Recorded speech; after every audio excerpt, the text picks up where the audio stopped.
बिस्मिल्लाहिर्रहमानिर्रहीम इय्याका नअब्दु व इय्याका नस्तईन। अस्सलाम वालेकुम टू ऑल।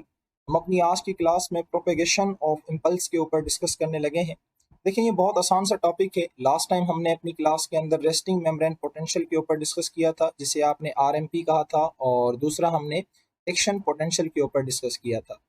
देखें, जब आप लोगों ने एक्शन पोटेंशियल को पढ़ा था तो आपने क्या देखा था कि ये आपकी न्यूरोलीमा थी, और इस न्यूरोलीमा के ऊपर आपने स्लोली स्लोली क्या किया था, पूरे न्यूरॉन के ऊपर नर्व इम्पल्स को ट्रांसफर किया था। ठीक है, इस तरह से नर्व इम्पल्स जो है वो क्या होती जा रही थी, ट्रांसफर होती जा रही थी। किस तरह से हो रही थी वो तो खैर हमने उस टॉपिक में देख लिया डिटेल के अंदर, पर आप लोगों ने ये देखा था कि वो पूरे न्यूरॉन के ऊपर इस तरह से स्प्रेड होती जा रही थी, इस तरह से ट्रांसफर होती जा रही थी।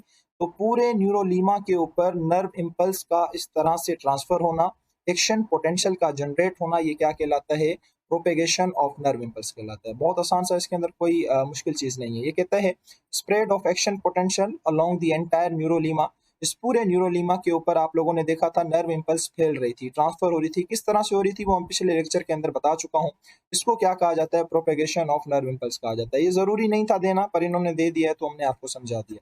अच्छा, एक जो नई चीज़ है वो मैं आपको ये समझाना चाहता हूँ। बच्चे जो बुक को ज़्यादा फोकस करते हैं तो वो कभी कभी डिस्टर्ब हो जाते हैं।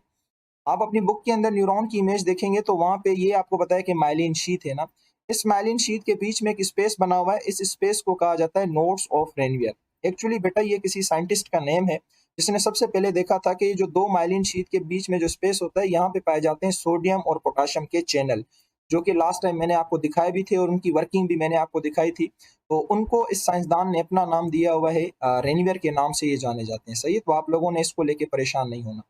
अच्छा, हमारा जो आज का मेन फोकस रहेगा ना, फोकस रहेगा साइनेप्स के ऊपर। बहुत आसान है ये, बहुत बहुत ज़्यादा इजी है। देखिए, सबसे पहले तो आपको पता होना चाहिए कि साइनेप्स कहाँ किसे जाता है। ये हमारे पास एक पूरा का पूरा एक न्यूरॉन है, और ये हमारे पास एक दूसरा न्यूरॉन है। सही है, एक न्यूरॉन और दूसरे न्यूरॉन, इनके बीच में जो स्पेस होता है ना, ये वाला यहाँ पे जो आपको स्पेस नजर आ रहा है, इस स्पेस को क्या कहा जाता है, साइनेप्स कहा जाता है। और इसी स्पेस से नर्व इम्पल्स एक न्यूरॉन से दूसरे न्यूरॉन में क्या होती है, ट्रांसफर होती है। आप इस इमेज के अंदर और ज्यादा फोकस करके देख सकते हैं। ये आपका एक न्यूरॉन है, सही है बच्चा, ये आपका दूसरा न्यूरॉन है, और इस दूसरे न्यूरॉन और इस पहले न्यूरॉन के बीच में जो कंप्लीट आपको स्पेस नजर आ रहा है ना, इस स्पेस को कहा जाता है साइनेप्स। अब जो इम्पल्स ट्रांसफर होगी ना इस न्यूरॉन से इस न्यूरॉन के अंदर, वो इस स्पेस के जरिए होगी। इसको हमने किसका नाम दिया हुआ है, साइनेप्स का नाम दिया हुआ है।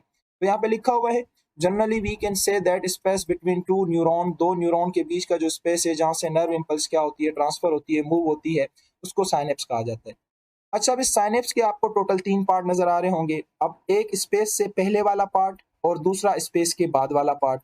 भाई, स्पेस से पहले वाला जो पार्ट है वो आपके एक्सोन टर्मिनल है, और इनको आपकी बुक में नाम दिया गया है प्री साइनेप्टिक मेम्ब्रेन का या प्री साइनेप्टिक न्यूरॉन का। और जो स्पेस के बाद वाला पार्ट है इसको नाम दिया गया है पोस्ट साइनेप्टिक न्यूरॉन का या पोस्ट साइनेप्टिक मेम्ब्रेन का। और ये जो बीच वाला खुद वाला जो साइनेप्स है इसको नाम दिया गया है साइनेप्टिक कैलेफ का। तो मैं नहीं समझता इसके अंदर कोई मुश्किल चीज है। तो ये कहता है कि साइनेप्स के टोटल तीन पार्ट्स होते हैं। एक को कहा जाता है प्री साइनेप्टिक, जिसमें आपके एक्सोन टर्मिनल आ जाते हैं। और आपको पता है कि एक्सोन टर्मिनल क्या है, ये जो पहला एक्सोन है इसके जो नोब लाइक स्ट्रक्चर है जहाँ पे आपका एक्सोन खत्म होता है, मैं ऑलरेडी एक्सोन के न्यूरॉन के स्ट्रक्चर के अंदर आपको पढ़ा चुका हूँ। और बीच वाला ये जो स्पेस है इसे साइनेप्स भी कहते हैं, ऐसे साइनेप्टिक कैलेफ्ट भी कहते हैं। यहाँ पे लिखा हुआ है ये नैरो स्पेस। और इसके बाद जो दूसरे न्यूरॉन के डेंड्राइट्स हैं उनको क्या कहा गया है, पोस्ट साइनेप्टिक मेम्ब्रेन या फिर डेंड्राइट्स कहा गया है। सही है, अब हमने ये देखना है कि यहाँ से एक्सोन टर्मिनल पे जो हमने लास्ट टाइम देखी ये नर्व इम्पल्स हमने यहाँ तक पहुंचाई हुई है, लास्ट टाइम ही पहुंचाई थी अपनी पिछली क्लास के अंदर। अब हम चाहते हैं कि ये नर्व इम्पल्स यहाँ से ट्रांसफर होकर दूसरे न्यूरॉन में जाए, यानी दूसरे न्यूरॉन के डेंड्राइट में जाए और जाके इसको स्टिमुलेट कर दे, इसके अंदर एक्शन पोटेंशियल जनरेट करे, और फिर ये होती हुई फाइनली अपने इफेक्टर ऑर्गन पे जाके अपना क्या प्रोड्यूस करे, इफेक्ट। तो आज हम ये देखेंगे कि ये नर्व इम्पल्स ट्रांसफर होती किस तरह से। अच्छा, अब थोड़ा सा आप इस इमेज के ऊपर फोकस करें। ये जो मैं अभी आपको इमेज दिखा रहा हूँ इस इमेज के ऊपर, ओके, ये वाली वो इमेज है। देखिए, ये वाला जो स्ट्रक्चर है आपका, ये पूरा का पूरा आपका पहले न्यूरॉन के एक्सोन टर्मिनल हैं जिसे आप प्री साइनेप्टिक न्यूरॉन कह रहे हैं। सही है, और ये आपका पोस्ट साइनेप्टिक न्यूरॉन है, यानी दूसरे न्यूरॉन के डेंड्राइट हैं जहां पे आप नर्व इम्पल्स को क्या करना चाहते हैं, ट्रांसफर करना चाहते हैं। और आप ये बीच वाला जो स्पेस है इस पूरे स्पेस को क्या कहा जाता है, ये जो कंप्लीट स्पेस है इसको कहा जाता है साइनेप्टिक कैलेफ्ट या साइनेप्स कहा जाता है। अच्छा, अब ये जो नर्व इम्पल्स है ना, ये हमेशा एक्सोन टर्मिनल से ही ट्रांसफर होती है, किसी और जगह से ट्रांसफर नहीं होती। भाई आपसे पूछा जाएगा क्यों, Why nerve impulse is always transfer from axon terminal? Why not from myelin sheath? Why not from axon hillock? Why not from node of Ranvier? Why not from the dendrite? इन जगहों से क्यों नहीं होती? क्योंकि एक्सोन टर्मिनल के अंदर एक खास किस्मों के केमिकल पाए जाते हैं, एक बेग के अंदर वो बंद होते हैं और उन केमिकल्स को कहा जाता है न्यूरोट्रांसमीटर्स। ठीक है, ये आपको नजर आ रहे होंगे, ये एक बेग है, इस बेग को वेजिकल्स कहा जाता है और इस वेजिकल के अंदर आपके वो केमिकल मौजूद हैं जो एक न्यूरॉन से दूसरे न्यूरॉन में नर्व इंपल्स को ट्रांसफर करेंगे। इन केमिकल्स को क्या कहा जाता है? न्यूरोट्रांसमीटर। देखिए लफ्ज ही आपको बता रहा है न्यूरोट्रांसमीटर मींस के नर्व इंपल्स को ट्रांसमिट करने वाले। अच्छा, अब ये नर्व इंपल्स ट्रांसमिट आखिरकार होगी कैसे, क्या इसका मैकेनिज्म होगा, ये हमने समझना है। ये इस न्यूरॉन से दूसरे न्यूरॉन में कैसे जाएगी और दूसरे न्यूरॉन को जाके स्टिमुलेट कैसे करेगी, वहां पे एक्शन पोटेंशियल जनरेट कैसे करेगी। तो होता ये है कि ये जो आपका प्री साइनेप्टिक जो मेम्ब्रेन है, यहाँ पे कुछ कैल्शियम के चैनल लगे हुए होते हैं जो कि आपको ये नजर आ रहे होंगे, जो कि मैं आपको हाईलाइट करके भी दिखा रहा हूँ। ये कैल्शियम के चैनल है, यहाँ पे लिखा भी हुआ है कि ये क्या है, gated calcium voltage gated calcium channel, जहां से कैल्शियम के आयन क्या करेंगे, मूव करेंगे। देखिए इन बेग से इन न्यूरोट्रांसमीटर को डिफ्यूज करने के लिए हमें कैल्शियम आयंस रिक्वायर्ड होते हैं। ये बहुत इंपॉर्टेंट सवाल है और कई बार आप लोगों की टेस्ट के अंदर भी आ जाता है कि न्यूरोट्रांसमीटर को डिफ्यूज करने के लिए प्री साइनेप्टिक से पोस्ट साइनेप्टिक के लिए किन आयंस की जरूरत पड़ती है, तो वो हमें कैल्शियम आयंस की जरूरत पड़ती है। तो कैल्शियम आयंस अब यहाँ से अंदर कहाँ से जाएंगे, ऐसे खुद ब खुद अंदर नहीं जा सकते, इनके लिए इनके चैनल लगे हुए होते हैं जिन्हें क्या कहा जाता है, कैल्शियम चैनल कहा जाता है। साइनेप्स में कैल्शियम आयन ऑलरेडी क्या होते हैं, मौजूद होते हैं, एंडोप्लाज्मिक रेटिकुलम से आते हैं वो। तो वो जैसे यहाँ पे आएंगे कैल्शियम के चैनल से गुजरते हुए, जैसे ये अंदर जाएंगे, जैसे इस बेग के साथ ये कनेक्ट में आएंगे, तो ये बेग क्या हो जाएगा, इस मेम्ब्रेन के साथ डिफ्यूज और यहाँ से न्यूरोट्रांसमीटर निकलना क्या हो जाएंगे, शुरू हो जाएंगे। जैसे न्यूरोट्रांसमीटर निकलेंगे तो पहले ये आएंगे साइनेप्स में और फिर जाके ये पोस्ट साइनेप यानी कि दूसरे न्यूरॉन के डेंड्राइट के साथ अटैच हो जाएंगे। भाई दूसरे न्यूरॉन के डेंड्राइट के साथ क्यों अटैच हुए हैं, क्योंकि दूसरे न्यूरॉन की डेंड्राइट पे इन न्यूरोट्रांसमीटर के क्या लगे हुए हैं, रिसेप्टर लगे हुए हैं। ये आपको मैं हाईलाइट करके दिखा रहा हूँ, ये इनके क्या मौजूद हैं, न्यूरोट्रांसमीटर के रिसेप्टर, और ये आके अपने अपने रिसेप्टर के साथ इस तरह से बाइंडिंग कर लेंगे।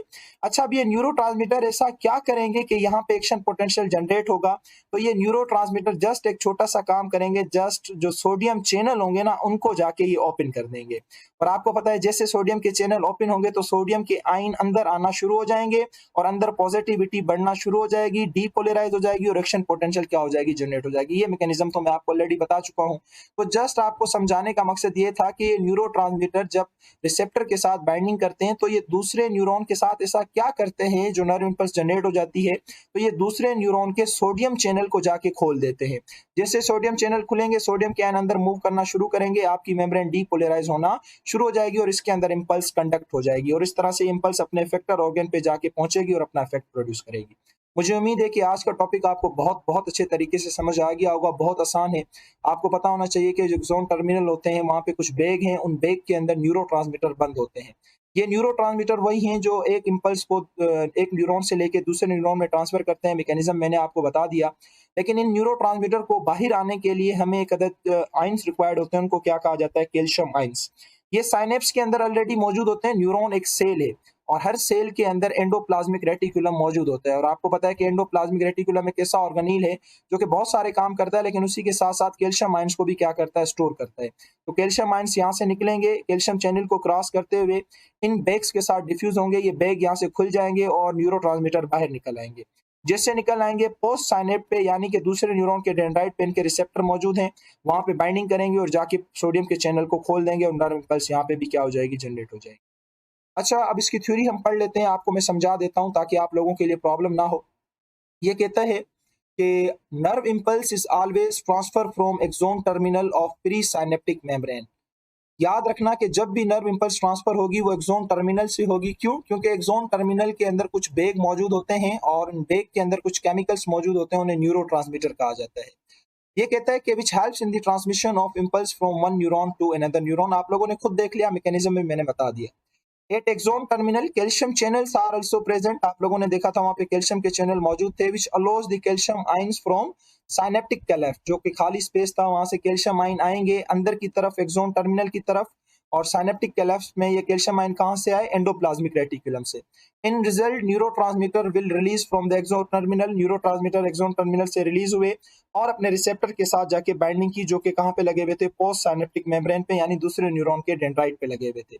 और देखो उन्होंने वहां जाके क्या किया, सोडियम चैनल्स को ओपन कर दिया।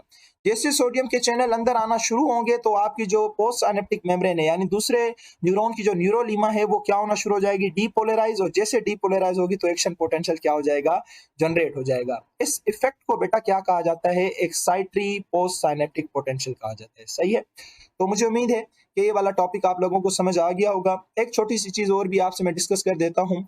देखिए हमारे पास जब न्यूरोट्रांसमीटर अपना काम कर लेते हैं तो कुछ किताबें लिखती हैं कि उन न्यूरोट्रांसमीटर को तोड़ दिया जाता है, उनका ब्रेक डाउन कर दिया जाता है, उनको खत्म कर दिया जाता है, और फिर ये जो एक्सोन टर्मिनल है यहाँ पे न्यूरोट्रांसमीटर नहीं बनते हैं। ठीक है, आपसे अगर कोई पूछे ना कि एक्सोन टर्मिनल में न्यूरोट्रांसमीटर कहाँ से आते हैं, कहाँ से आते नहीं है, वो बनते भी वहीं पे हैं। ठीक है, वो कहीं किसी और जगह से नहीं आते, वहीं पे वो क्या होते हैं, प्रोड्यूस होते हैं।